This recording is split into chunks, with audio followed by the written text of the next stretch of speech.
Bonjour à tous et bienvenue sur boursicoté.com pour cette nouvelle analyse technique Forex et matières premières, avec donc cette paire de devises euro-dollar qui marque un signal ici d'affaiblissement après un quasi-contact ici avec l'objectif des 1.1740.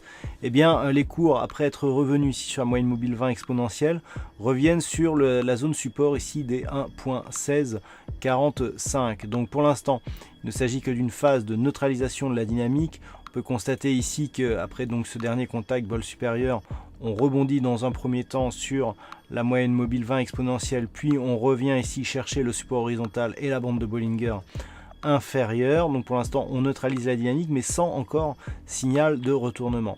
Si une cassure des 1.1645 intervenait, là ce signal de neutralisation se transformerait effectivement en signal de consolidation et on pourrait tracer les retracements de Fibonacci qui nous indiqueraient les points donc de retracement. On voit que la rupture ici d'un 1.1645 correspond à peu de choses près à une cassure éventuelle de la zone de retracement à 23,6% de Fibonacci sur 1.1631 et qu'en cas de rupture simultanée de ces deux niveaux, l'objectif serait un retour sur le retracement à 38,2% de Fibonacci sur 1.1568. Naturellement, toute cassure éventuelle de cette zone ici, de ce point haut à 1.1733, invaliderait ce scénario de consolidation.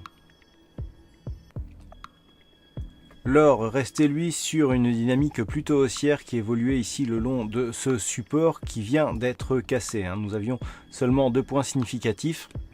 Le troisième n'interviendra pas puisque sur cette bougie ici, eh bien, on valide le fait que les cours repassent sous la moyenne mobile 20 exponentielle. C'est très visible sur cette zone-là. Marque un contact ici avec la bande de Bollinger inférieure et donc inverse la dynamique. Cela va de pair avec donc une rupture de ce support qui était défini par les deux précédents points bas significatifs. La rupture de cette dynamique nous indique que la dynamique haussière ici est donc terminée et que tant que les cours évolueront désormais sous ce support, eh bien, on ne serait plus sur un signal de consolidation. Là aussi, nous pouvons tracer les retracements de Fibonacci qui nous indiquent que nous sommes sur une rupture du retracement à 23,6%. Donc l'objectif actuel se situe vers une poursuite du mouvement baissier vers la zone de 1193,45 $ l'once. Il faudrait repasser durablement au-dessus des 1201 $ l'once pour invalider ce signal de consolidation. Et puis enfin hier je vous indiquais une possible rupture ici de cette zone haussière des 69,50 $ le baril, puisque nous avions une bougie ici qui cassait ce niveau à la hausse. Vous voyez comment ce niveau qui n'a pas été repositionné a agi en tant que support suite à la rupture donc de la bougie d'hier et que depuis nous avons donc une impulsion ici haussière qui valide cette cassure. Donc on est actuellement sur une confirmation de cette cassure et comme je vous l'indiquais, sur une dynamique un peu plus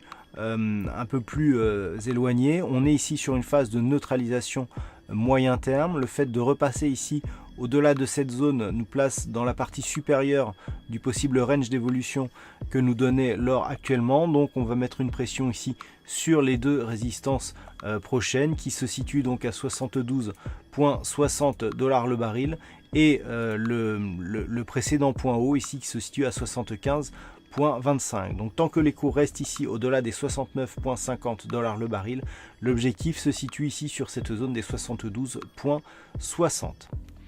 Voilà donc ce que l'on peut dire sur cette analyse technique Forex et matières premières. Passez une bonne soirée, de bons trades. On se retrouve dès demain pour le trading live à partir de 14 h et pour d'autres analyses techniques toujours sur le site boursicoté.com.